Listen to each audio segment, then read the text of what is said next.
অসুস্থতা একজন মানুষের জীবনে চলার পথে সৃষ্টি করে বাধা। নিজের শারীরিক বা মানসিক অবস্থা বিবেচনায় সম্পূর্ণ সুস্থ থাকতে অনেকেই জানেন না তার কি করা উচিত। তাই স্বাস্থ্য বিষয়ক নানা সমস্যার পরামর্শ এবং সমাধানের পথ বাতলে দিতেই আমাদের সাপ্তাহিক আয়োজন হেলথ কেয়ার ডায়াগনস্টিক সেন্টার নিবেদিত স্বাস্থ্য কথা। প্রতি শুক্রবার এই অনুষ্ঠানে থাকে স্বাস্থ্য বিষয়ক নানা আলোচনা। স্টুডিওতে থাকেন একজন বিশেষজ্ঞ চিকিৎসক। আজকের আলোচনার বিষয় হার্ট অ্যাটাকের কারণ ও চিকিৎসা। আজ আমাদের সাথে আছেন কুর্মিটোলা জেনারেল হাসপাতালের কার্ডিওলজি বিভাগের সহযোগী অধ্যাপক ডাক্তার শফিকুর রহমান পাটোয়ারি। দর্শক, আপনাদেরও সুযোগ রয়েছে স্ক্রিনে দেখানো নম্বরে ফোন করে চিকিৎসকের পরামর্শ নেবার। আপনাকে স্বাগত জানাচ্ছি আমাদের আজকের অনুষ্ঠানে। ধন্যবাদ। হার্ট অ্যাটাক নিয়ে কথা বলতে চাই। হার্ট অ্যাটাক বিষয়টা আসলে কি, একটু সহজভাবে জানতে চাই। হার্ট অ্যাটাক আসলে আমরা যেটাকে মেডিকেল সায়েন্সে বলি যে মায়োকার্ডিয়াল ইনফাকশন, এবং এটা হলো যে হার্টের আমরা জানি দুইটি রক্তনালী থাকে, একটা হচ্ছে ডান দিকের রক্তনালী, একটা বাম দিকের রক্তনালী। এবং এই রক্তনালীর কাজ হচ্ছে হার্টের মাংসপেশিকে পুষ্টি এবং অক্সিজেন সরবরাহ করা। এবং এই রক্তনালীর ভিতরে যদি প্ল্যাগ জমে, যেটা আমরা বলি কোলেস্টেরল বা চর্বি জমে, হার্টের রক্তনালীর গায়ে আপনার প্ল্যাগ তৈরি হয়। এবং এই প্ল্যাগ তৈরি হওয়ার জন্য হার্টের রক্তনালীতে রক্ত চলাচলে বাধাগ্রস্ত হয়। এবং এই প্ল্যাগ যদি কমপ্লিকেটেড হয়, কোনো কারণে যদি প্ল্যাগটা ফেটে যায়, তখন হচ্ছে কি রক্ত জমাট বেঁধে যায় হার্টের রক্তনালীর ভিতরে। রক্তনালীতে যখন রক্ত জমাট বেঁধে যায় প্ল্যাগের উপর, তখন টোটালি রক্ত চলাচল বন্ধ হয়ে যেতে পারে, অথবা পার্শিয়ালি কিছু কিছু রক্ত চলাচল করতে পারে। এই ধরনের পরিস্থিতি যদি হয়, তখনই আমরা তাকে হার্ট অ্যাটাক বলে থাকি। মানে এটা কি যে কোনো মুহূর্তে যে কেউ হতে পারে, মানে ঝুঁকিপূর্ণ কারা? হ্যাঁ, এখন ঝুঁকিপূর্ণ কারা, যেমন যাদের এই প্ল্যাগ তৈরি হওয়ার জন্য যে এনভায়রনমেন্ট দরকার, সেই এনভায়রনমেন্ট যদি থাকে, যেমন আমরা বলি যাদের উচ্চ রক্তচাপ থাকে, যারা ডায়াবেটিস থাকে, রক্তে কোলেস্টেরল মাত্রা যাদের বেশি, বা ফ্যামিলিতে যদি হার্টের রোগী থাকেন, বিশেষ করে হার্ট অ্যাটাকের, যেমন আমরা বলি যে মেইলের ক্ষেত্রে যদি 55 বছরের কম বয়সে যদি হার্টের অ্যাটাকের রোগী থাকে, অথবা ফিমেল মেম্বার যারা ফার্স্ট ডিগ্রি রিলেটিভ, তাদের ক্ষেত্রে যদি 65 ইয়ার্সের নিচে যদি হার্টের অ্যাটাক বা এই ধরনের যদি জটিলতা থাকে কোনো ফ্যামিলিতে, তাহলে তাদের হওয়ার সম্ভাবনা ঝুঁকিপূর্ণ। এছাড়াও আমরা আরও কিছু ফ্যাক্টরকে আমরা বলি, যেমন হচ্ছে ধূমপান, তারপর যারা হচ্ছে কায়িক পরিশ্রম করেন না, ওজন বেশি, মুটিয়ে যাচ্ছেন, তারপর হচ্ছে যারা দুশ্চিন্তা বেশি করেন, টেনশন করেন, কম ঘুমান, তারপর হচ্ছে যাদের খাদ্য অভ্যাসে আমরা একটা টার্ম ইউজ করি যে হার্ট হেলদি খাবার, যারা হচ্ছে হার্ট হেলদি খাবার খাচ্ছেন না, এখানে অনেক বিরাট যেমন হচ্ছে যারা খাদ্যের ভিতরে মানে সবজি বা আমরা বলি ফল এগুলো কম থাকে, তারপর হচ্ছে ফ্যাট, বিশেষ করে অ্যানিমেল ফ্যাট, ট্রান্স ফ্যাট যদি বেশি থাকে খাবারে, সেই সমস্ত খাবারগুলোকে আমরা হার্ট আনহেলদি খাবার আমরা বলি। এই খাবারগুলো যারা বেশি খাচ্ছেন তাদের ক্ষেত্রেও কিন্তু হার্ট অ্যাটাক হওয়ার ঝুঁকি বেশি থাকে। তার মানে এসব একটু মোটা থেকে বড় বড় কারণ বললেন, মোটা থেকে কারণ হার্ট অ্যাটাক হতে পারে। বয়সটা কি ক্ষেত্রে ফ্যাক্ট? অবশ্যই, যেমন মেল ফিমেলেরও যেমন ভেরিয়েশন আছে, বয়সের একটা ভেরিয়েশন আছে। যেমন মেইলের ক্ষেত্রে দেখা যায় বেশি হয়, যারা পুরুষ তাদের হার্ট অ্যাটাক বেশি হয় ফিমেলের চেয়ে। ফিমেল আবার হচ্ছে যারা পোস্ট মেনোপজাল, মাসিক বন্ধ হয়ে যাওয়ার পর মেইলের মতো ঝুঁকি থাকে। এরকম বয়সেরও যেমন আছে। যেমন মেলের ক্ষেত্রে আমরা বলি যে 45 ইয়ার্সের নিচে বেশি যাদের ক্ষেত্রে মেইল, তাদের ক্ষেত্রে হচ্ছে আপনার হার্ট অ্যাটাকের ঝুঁকি বেশি। আবার ফিমেলের ক্ষেত্রে 55 বছর বয়সের অধিক যাদের বয়স, তাদের ক্ষেত্রে ফিমেলের ক্ষেত্রে হচ্ছে হার্ট অ্যাটাকের ঝুঁকি বেশি। আর মেইলের ক্ষেত্রে? মেইলের ক্ষেত্রে হলো 45 বছরের বেশি। কিন্তু তারপরেও দেখা যায় আমরা বর্তমানে যেটা দেখি ইয়াং জেনারেশন হার্ট অ্যাটাক হচ্ছে। ইভেন আমরা 30 বছর, ইভেন 15 বছর এই বয়সেও কিন্তু আমরা দেখি। তো সেই ক্ষেত্রে হচ্ছে আমরা যেই জিনিসগুলোকে দায়ী করি, তার ভিতরে হচ্ছে আপনার যেগুলো ফাস্টফুড, ট্রান্স ফ্যাট যেগুলো খাওয়া হচ্ছে, ওজন বেশি, কায়িক পরিশ্রম কম হওয়া, টেনশন, অস্থিরতা, ঘুম না হওয়া, এই সমস্ত কারণগুলি কিন্তু বেশিরভাগ ক্ষেত্রে দায়ী। আচ্ছা, তাহলে হচ্ছে একটু খাবারের প্রসঙ্গে আসে। আপনি খাবারের প্রসঙ্গটা নিয়ে আসলেন। মানে সুস্থ সবল হার্ট ভালো রাখার জন্য আসলে কোন খাবার খাওয়া উচিত, এমন কি কোনো খাবার আছে? নাকি যারা হচ্ছে মানে হার্টের রোগে যারা ভুগতেছে, মানে যাদের হার্ট অ্যাটাক হয়েছিল কিংবা এরকম যারা পেশেন্ট আছে, তাদের ক্ষেত্রে কোনো পরামর্শ আছে? হ্যাঁ, যেমন আমরা এইটা দুইটা গ্রুপ বললেন আপনি। যেমন একটা হচ্ছে যাদের হার্টের কোনো রোগ নাই, তারা যেমন হার্টের রোগ যেন না হয় সেই জন্য কী ধরনের খাবার খেলে সে ভালো থাকবে। একটা হচ্ছে যাদের হার্ট অ্যাটাক হয়ে গেছে বা হার্টে রিং লাগানো আছে, বাইপাস অপারেশন আছে, তারাই বা কী করবেন। তবে হার্টের যারা আক্রান্ত হৃদরোগে, মানে যেটা আমরা আজকে আলোচনা, সেটা হলো ইস্কিমিক হার্ট ডিজিজ বা হার্ট অ্যাটাক বা হার্টের রক্তনালী ব্লকজনিত হৃদরোগ। এই হৃদরোগের ক্ষেত্রে লাইফস্টাইল মডিফিকেশন একটা বড় একটা অংশই হচ্ছে আপনার খাদ্য অভ্যাসের পরিবর্তন আনা। এখন খাদ্য অভ্যাসের পরিবর্তন যে আনবে কি জিনিসগুলোকে ফোকাস করি আমরা, ফোকাসের ভিতরে মেইন হচ্ছে যে যেমন হচ্ছে আমরা যেটা বলি ফ্যাট বিশেষ করে হলো স্যাচুরেটেড ফ্যাট। স্যাচুরেটেড একটা হচ্ছে আনস্যাচুরেটেড ফ্যাট, দুইটা জিনিস কিন্তু আছে। স্যাচুরেটেড ফ্যাট মানে ফ্যাটে যদি আপনার হাইড্রোজেন আয়নের পরিমাণ বেশি থাকে ওটা স্যাচুরেটেড ফ্যাট। এখন এই স্যাচুরেটেড ফ্যাটগুলি কোথায় কোথায় থাকে, যেমন অ্যানিমেল ফ্যাটগুলো স্যাচুরেটেড, যাদের পায়ের সংখ্যা বেশি, যেমন আমরা চিংড়ি মাছ, কাঁকড়া, এগুলো পা বেশি না, ওদের যে চর্বিটা থাকে ওটা হলো স্যাচুরেটেড ফ্যাট থাকে এবং এটা হার্টের জন্য ক্ষতিকর। তারপরে আসে যার গরু ওদের 4টা পা, তাহলে ওদের পাও বেশি। যার পা নাই, যে আকাশে উড়ে বেড়ায়, ওই সমস্ত যদি সামনে খাবেন ওখানে চর্বি স্যাচুরেটেড ফ্যাট কম। মানে মুরগি হচ্ছে কম। হ্যাঁ, তারপর আবার হচ্ছে মাছ, এতে হচ্ছে স্যাচুরেটেড কম। বিশেষ করে ইলিশ মাছ এবং নদীর যে মাছগুলি পাওয়া যায় সমুদ্রের, এই মাছগুলিতে হচ্ছে omega 3 fatty acid, omega 6 fatty acid থাকে। যে ফ্যাটি অ্যাসিডগুলি হচ্ছে আনস্যাচুরেটেড ফ্যাট এবং এগুলো হার্টের জন্য ভালো। এবং ব্লাডে আপনি দেখবেন একটা ভালো কোলেস্টেরলের কথা বলা হয়, খারাপ কোলেস্টেরলের কথা হয়। এই ভালো কোলেস্টেরল কিন্তু এগুলির ভিতরে বেশি থাকে, যেগুলো যে ওমেগা 3 ফ্যাটি অ্যাসিড এবং যে মাছের কথা আমরা বললাম। তাহলে ফ্যাটের ক্ষেত্রে আমাকে নির্বাচন করতে হবে আমি কোন ফ্যাটটা খাবো। ট্রান্স ফ্যাট সবচেয়ে বেশি আলোচিত বর্তমানে। যেমন আমরা সবসময় দেখবেন যে ভাজা পোড়া যেগুলো খাচ্ছি, যেমন সিঙ্গারা, সমোসা, এই ধরনের এগুলো তেলে ভাজা, কিন্তু তারপরে দেখবেন যে আবার ওই যে জিলাপি তৈরি করে না, যে তারপর এগুলো কিন্তু তেলে ভাজা হয়, তেলে ভাজা। এখানে যে ফ্যাটটা থাকে, এই ফ্যাটটা কিন্তু বারবার তেলটাকে গরম করা হয়, তখন হয় কি এই আনস্যাচুরেটেড ফ্যাটও যদি থাকে, সেই fat converted to the saturated fat, এটাকে আমরা ট্রান্স ফ্যাট বলি। যে দেখা যায় বেকারি ফুড এবং বিভিন্ন ভাজা পোড়া খাবারের ভিতরে প্রচুর পরিমাণে ট্রান্স ফ্যাট থাকে। এবং আপনি তেমন খেলেন না যে গরু, খাসি, চর্বি, কিন্তু আপনার ট্রান্স ফ্যাট খাচ্ছেন প্রচুর পরিমাণে, তাহলেও কিন্তু আপনার ঝুঁকি, সেম ঝুঁকি কিন্তু থাকতেছে। তাহলে আমরা জানা ছিল না, খুবই গুরুত্বপূর্ণ একটা কথা বললেন, দর্শকরা নিশ্চয়ই উপকৃত হয়েছে। মানে ট্রান্স ফ্যাটটা বিশেষ করে এটা কিন্তু আমরা খেয়ে ফেলি অনেকেই। হ্যাঁ, আর খাওয়ার নিয়ে আর হ্যাঁ, যেমন আরও হচ্ছে আমরা যেটা বলা ফ্যাটের কথা আমরা বললাম, এরপরে আমরা যে কথাগুলো বলবো, যেমন সুগার, আমরা যে হোয়াইট সুগার যেটাকে আমরা বলি, এই সুগারটাও কিন্তু আমরা প্রচুর পরিমাণে সুগার বা কার্বোহাইড্রেট যদি আমরা বেশি খাই, সেই জিনিসও কিন্তু ultimately it is converted to the phospholipid বা আলটিমেটলি ট্রাইগ্লিসারাইডে কনভার্টেড হয়। মানে সুগার কিংবা কার্বোহাইড্রেট, হ্যাঁ কার্বোহাইড্রেট, হ্যাঁ এই যে প্রচুর পরিমাণে যদি আমরা কার্বোহাইড্রেট খাই, ভাত খাই, সুগার খাই, এগুলো কিন্তু ইভেন আমরা যদি প্রচুর পরিমাণে মিষ্টি ফল খান, এই ফলের ভিতরে যে ইয়ে থাকে, সুগার থাকে, যেটা ফ্রুক্টোজ আমরা বলি, এগুলো আলটিমেটলি যে ট্রাইগ্লিসারাইড পরিমাণ থাকে, টিজি আমরা বলি। এবং ট্রাইগ্লিসারাইডও কিন্তু বর্তমানে বলা হচ্ছে যেটা risk factor for heart attack বা হার্ট ডিজিজের জন্য দায়ী। সুতরাং আমাকে এই খাবারের ক্ষেত্রেও কিন্তু একটা লিমিটেশনের ভিতরে নিয়ে আসতে হবে। আমরা প্রচুর পরিমাণে খেতে পারবো না, মানে আমরা নিয়ন্ত্রিতভাবে যদি খেই তাহলে কিন্তু আমাদের শরীরের জন্য ক্ষতি হবে না। এরপরে আসেন আমরা যেটা শাকসবজির কথা বলি, যেমন সিজনাল যে আমাদের সবজিগুলো থাকে, ফল থাকে, এগুলো কিন্তু আমাদের শরীরের জন্য এবং হার্টের জন্য খুব উপকারী। যেমন সিজনালের ভিতরে আমি যদি দেখি, যেমন আমাদের দেশে সবুজ মালটা পাওয়া যায় না, এই মালটাগুলো কিন্তু ভালো। তা পেঁপে পাওয়া যায়, পেঁপে। তারপর দেখবেন সবজির ভিতরে এখন কিন্তু বর্ষার সময়, এখন দেখবেন যে শাপলা পাওয়া যায় না, শাপলা, এই দেখবেন এই শাপলাতে কিন্তু আপনি কোনো কীটনাশক ইউজ করতে পারবেন না, এটা কিন্তু শরীরের জন্য খুবই ভালো এবং এর ভিতরে ফাইবার থাকে, এগুলো হার্টের জন্য কিন্তু খুবই উপকারী। তো আমাদের দেখবেন অনেক সবজি আছে, যেমন আমরা যেমন হচ্ছে আপনার যে সবজিগুলো আমরা পাই, এখন যে সবজিগুলো মার্কেটে আমরা পাচ্ছি, এর ভিতরে পুঁই শাক যেমন একটা, না, এই ধরনের যে শাকগুলো আমাদের দেশে লোকালি প্রডিউস হয়, এই শাকসবজিগুলো খুবই ভালো হার্টের জন্য। এবার ফল হলো, আমি যদি সিজনাল ফলগুলোর দিকে থাকি, আমাদের দেশে যে ফলগুলো, এই ফলগুলো আসলে ভালো, হ্যাঁ সবচেয়ে ভালো।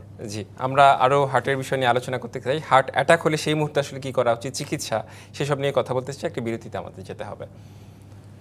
বিরতি নিচ্ছি ডিবিসি নিউজের সাপ্তাহিক আয়োজন হেলথ কেয়ার ডায়াগনস্টিক সেন্টার নিবেদিত স্বাস্থ্য কথায়, সঙ্গেই থাকুন। আবার স্বাগত ডিবিসি নিউজের সাপ্তাহিক আয়োজন হেলথ কেয়ার ডায়াগনস্টিক সেন্টার নিবেদিত স্বাস্থ্য কথা। আজ আলোচনার বিষয় হার্ট অ্যাটাকের কারণ ও চিকিৎসা। সাথে আছেন কুর্মিটোরা জেনারেল হাসপাতালের কার্ডিওলজি বিভাগের সহযোগী অধ্যাপক ডাক্তার শফিকুর রহমান পাটোয়ারি। বিরতির পর আবারও স্বাগত জানাচ্ছি আপনাকে। আমরা হার্ট নিয়ে কথা বলছিলাম, খাদ্যাভ্যাস নিয়ে আপনি কথা বলছিলেন, বেশ কিছু গুরুত্বপূর্ণ বিষয় চলে আসছে। আমরা একটু কথা বলতে চাই যে হার্ট অ্যাটাক নিয়ে। কারো যদি হার্ট অ্যাটাক হয়ে যায়, মানে তীব্র হার্ট অ্যাটাক কোনটা আর হার্ট অ্যাটাক কোনটা, মানে এরকম কি কোনো পার্থক্য আছে? হ্যাঁ, ধন্যবাদ আপনার কোশ্চেনের জন্য।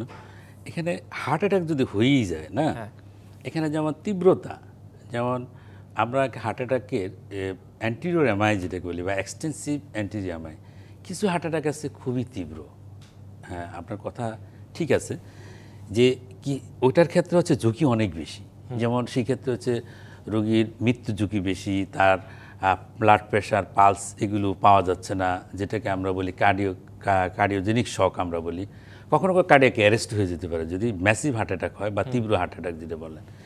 সেই ক্ষেত্রে হচ্ছে কার্ডিয়াক অ্যারেস্ট হয়ে যেতে পারে, হঠাৎ করে দেখা গেলো তার রোগী অজ্ঞান হয়ে গেছে, তার কোনো রেসপন্স নাই। সেই ক্ষেত্রে হলে আপনার 6 মিনিটের ভিতরে আমরা সিপিআর শুরু করতে হবে এবং সাথে সাথে তাকে যেমন 30টা বুকের ভিতরে চাপ দিতে হবে, 2টা শ্বাসের ব্যবস্থা করতে হবে। এইভাবে হার্ট এবং রেসপিরেটরি সিস্টেম যদি চালু করা যায়, যেটাকে আমরা সিপিআর বলি, তাৎক্ষণিকভাবে কিন্তু শুরু করতে হবে, নতুবা রোগী বাঁচানো যাবে না। তাহলে দেখা যাচ্ছে যে তীব্র হার্ট অ্যাটাক হলো এক ধরনের। আর ইন জেনারেল আমরা যে হার্ট অ্যাটাকের কথা বলি, সেই হার্ট অ্যাটাকে হচ্ছে রোগীর প্রচণ্ড বুকে ব্যথা হয়, বুকের মাঝখান বরাবর ব্যথা, এবং এই ব্যথা 20 মিনিটের বেশি যদি স্থায়ী হয়, সেই ক্ষেত্রে হচ্ছে হার্ট অ্যাটাকের একটা সম্ভাবনা থাকে। এখন সেই ব্যথা বিভিন্ন জায়গায় যেতে পারে, সোয়েটিং হয়, হাতের বাম হাতে যেতে পারে, ডান হাতে আসতে পারে, বুকে, পেটের উপরের অংশে, চোয়ালে, দাঁতে, পিছনে যেতে পারে, এবং ব্যথার তীব্রতা অনেক বেশি। অনেকে মনে করেন যে হাতির পা দিয়ে যদি চাপা দেয় বুকের ভিতরে, অথবা পাথর চাপা দেওয়ার মতো এরকম ব্যথা ফিল করেন হার্ট অ্যাটাকের। এবং হার্ট অ্যাটাকের যেটা আমরা কতগুলো ব্যাকগ্রাউন্ড বললাম, যে উচ্চ রক্তচাপ, ডায়াবেটিস, রক্ত কোলেস্টেরল মাত্রা বেশি, ফ্যামিলি হিস্ট্রি যদি থাকে, ধূমপান যারা করেন, যাদের কায়িক পরিশ্রম কম করেন, টেনশন, অস্থিরতা যারা, তাদের ক্ষেত্রে কিন্তু এরকম একটা ঝুঁকিপূর্ণ অবস্থা হতে পারে। যখন হার্ট অ্যাটাক হয়ে যাবে, হার্ট অ্যাটাক হলে তাৎক্ষণিকভাবে তার একটা ইসিজি করা উচিত নিকটবর্তী ডাক্তারের কাছে। যে আমরা কি করি, গ্যাস বলে কিন্তু অ্যান্টাসিড ট্যাবলেট, গ্যাসের ওষুধ খেয়ে অনেক সময় নষ্ট করা হয়। এখন হচ্ছে হার্ট অ্যাটাক যদি হয়, মিনিট ফর মাসেল বলা হয়, যে প্রতিটা মিনিট খুব গুরুত্বপূর্ণ। কারণ হার্টের যে মাংসপেশি আছে, এই মাংসপেশিতে কিন্তু রক্ত চলাচল কমে যাওয়ার জন্য কিন্তু হার্ট অ্যাটাক, এবং একেবারে টোটালি বন্ধ অথবা সামান্য একটু চলে রক্ত চলাচল। এখন যদি আমি দ্রুততম সময়ের মধ্যে চিকিৎসা শুরু করতে না পারি, তাহলে কিন্তু মাংসপেশি নষ্ট হয়ে যাবে এবং এটা পার্মানেন্ট ড্যামেজ। সেই ক্ষেত্রে আমাকে দ্রুত একটা ইসিজি করা, ট্রোপোনিন লেভেল দেখে আমাকে ডায়াগনোস করতে হবে হার্ট অ্যাটাক কিনা। যদি হার্ট অ্যাটাক হয়, তাহলে তাৎক্ষণিকভাবে আমরা 2টা জিনিসের কথা বলি আমাদের দেশে অ্যাভেলেবেল। যেমন সেটা হচ্ছে যে আপনাকে থ্রম্বোলাইটিক থেরাপি, মানে হার্টের যে রক্তনালীর ভিতরে যে রক্ত জমাট বেঁধে গেছে, রক্তটাকে সাথে সাথে গলানোর জন্য একটা ওষুধ আমরা দিই, সেটা স্ট্রেপ্টোকাইনেজ অথবা টেনিকটিপিলি। যে ওষুধটা যদি দেওয়া যায়, তাহলে কিন্তু রক্ত চলাচল আবার ফিরে আসবে। তাহলে দ্রুততম সময়ের ভিতরে কিন্তু চিকিৎসা শুরু করতে হবে। অথবা অনেক সময় পেশেন্ট তো সেন্সলেস হয়ে যায় না, যদি সেটা সেন্সলেস হবে, সেই ক্ষেত্রে তো আমরা সিপিআর দিয়ে তাকে ঠিক করে নিতে হবে, সিপিআর দিতে হবে। এবং সেন্সলেস যেটা, সেটাকে আমরা কার্ডিয়াক অ্যারেস্ট বলি। কার্ডিয়াক অ্যারেস্ট এবং হার্ট অ্যাটাক দুটো কিন্তু ভিন্ন জিনিস। হার্ট অ্যাটাক হলো, হার্ট অ্যাটাক হচ্ছে সে কিন্তু তার জ্ঞান থাকবে, তার হচ্ছে হার্টের রক্ত চলাচল কমে যাওয়ার জন্য প্রচণ্ড ব্যথা থাকবে। কিন্তু কার্ডিয়াক অ্যারেস্ট হলো, হার্ট অ্যাটাকের জন্য কার্ডিয়াক অ্যারেস্ট হয় অনেক ক্ষেত্রে, সেটা হচ্ছে তাৎক্ষণিকভাবে কোনো রেসপন্স করবে না রোগী।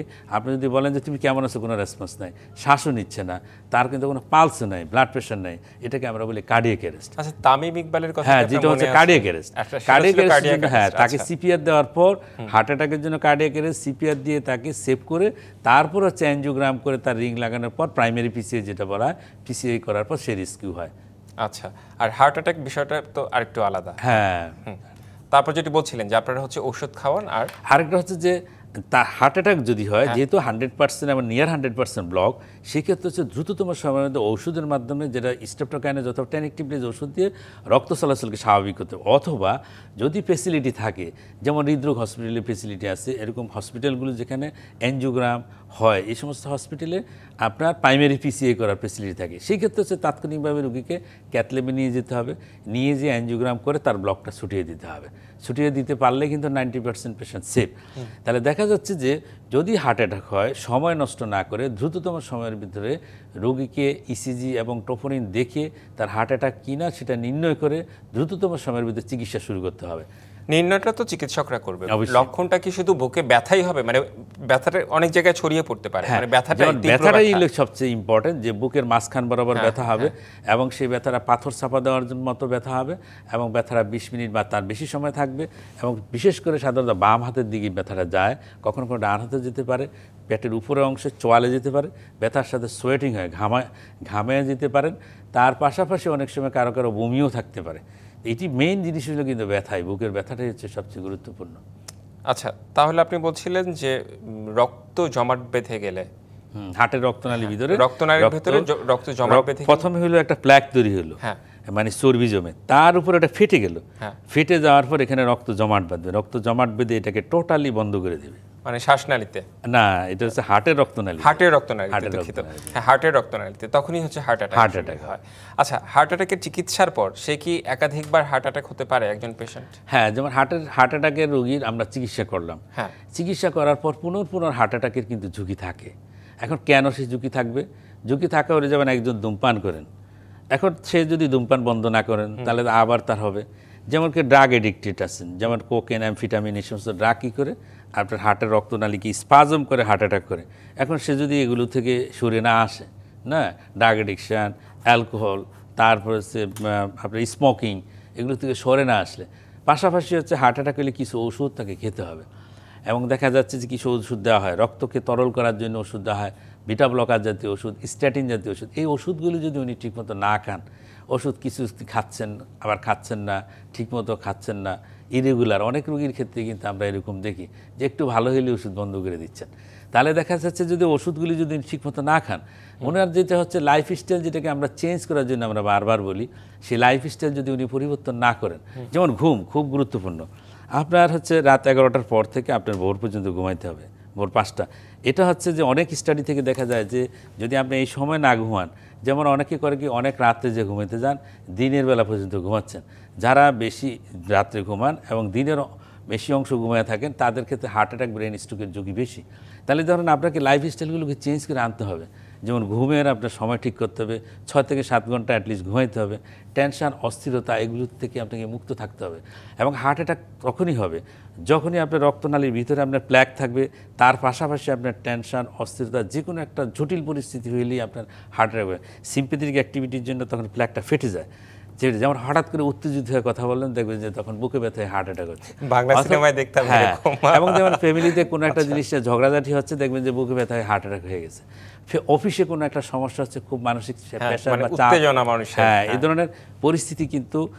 আবহাওয়াও তো একটা গুরুত্বপূর্ণ ফ্যাক্টর, প্রচুর গরম, হ্যাঁ, যেমন প্রচুর গরম বা মানে খুব যদি আপনার যতটুকু আপনার শরীর সহ্য করতে তার বেশি যদি আপনার কাজ করতে থাকেন, সেক্ষেত্রে তো আপনার এরকম একটা জটিলতা হওয়ার সম্ভাবনা থাকে। এবং ধূমপান নিজেও এক্সাইট করে, যেমন আপনার ভিতরে প্ল্যাগ আছে, ধূমপান করলে এটা ফেটে যায়। রক্তচাপ যদি বেড়ে যায় তখন প্ল্যাগটা ফেটে যায়। বংশগত কোনো ইস্যু থাকতে পারে কিনা? অবশ্যই। এবং হার্ট অ্যাটাক, এই যে রোগটা, এই রোগটা হচ্ছে কি একটা মাল্টিফ্যাক্টোরিয়াল ডিজিজ বলা হয়, এবং এটা জিন দ্বারা নিয়ন্ত্রিত। এবং ফ্যামিলিতে যদি ফ্যামিলি হিস্ট্রি যদি থাকে এই ধরনের হার্ট অ্যাটাকের, তাহলে পরবর্তী জেনারেশন হার্ট অ্যাটাক হওয়ার কিন্তু ঝুঁকি থাকে।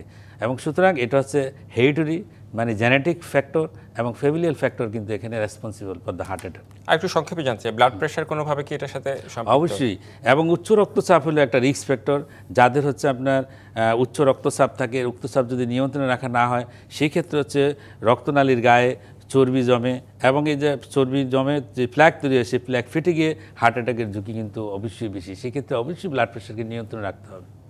তা আমরা সবকিছু নিয়ন্ত্রিত রাখলে একটা মানুষ ভালো থাকতে পারবে। আপনাকে অনেক অনেক ধন্যবাদ আমাদের আজকের অনুষ্ঠানে যুক্ত হওয়ার জন্য। ধন্যবাদ আপনাকে এবং বিসি দর্শকদেরকে। এই ছিল আমাদের আজকের স্বাস্থ্য কথা। সঙ্গেই থাকুন।